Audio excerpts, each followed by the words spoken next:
When we think of Rome's fall, we imagine barbarian swords and burning cities. But the real killer wasn't a foreign army.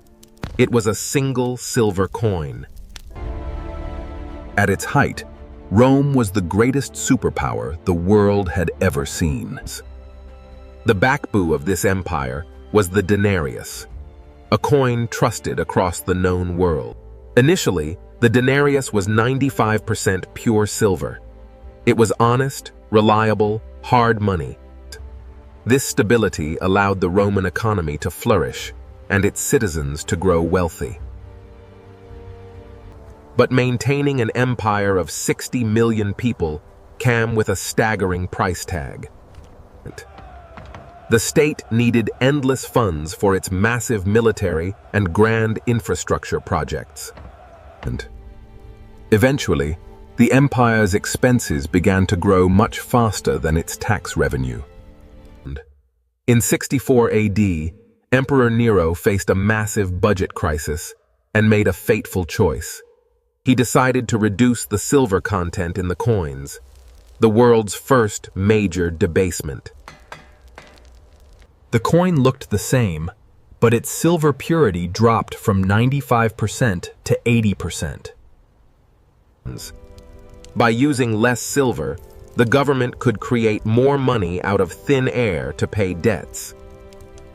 To the public, nothing had changed. But the value of their money had been hollowed out. People didn't notice at first. But the laws of economics cannot be cheated forever.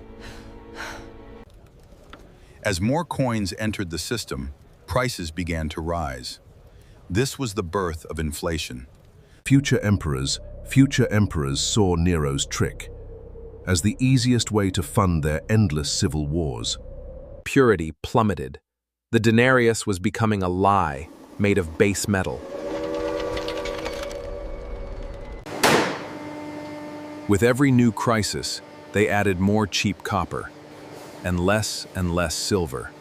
By 270 AD, the silver coin was actually 95% copper, with a thin, fake silver wash.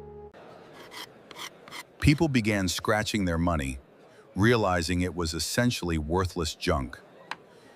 As trust in the currency vanished, the Roman economy spiraled into total chaos. Prices for basic food like wheat skyrocketed. A lifetime of savings became zero. The money failed so badly that people went back to the ancient system of bartering. Trade ground to a halt. Merchants refused to sell anything for coins that had no value. The middle class was wiped out, and the wealthy fled the cities to protect what they had. The penalty for overcharging was death, yet the economic reality could not be stopped. The state, desperate for funds, began seizing physical goods instead of worthless coins. The social contract was broken. The people no longer believed in the Roman state. In 301 AD, Emperor Diocletian tried to stop the collapse through sheer force. He issued the Edict on Maximum Prices, a desperate law to freeze all inflation. Every product and every wage in the entire empire now had a government-fixed price. But you cannot freeze prices by law. Instead, it created a massive, secret black market. No one would sell at a loss. Goods disappeared from the shops entirely.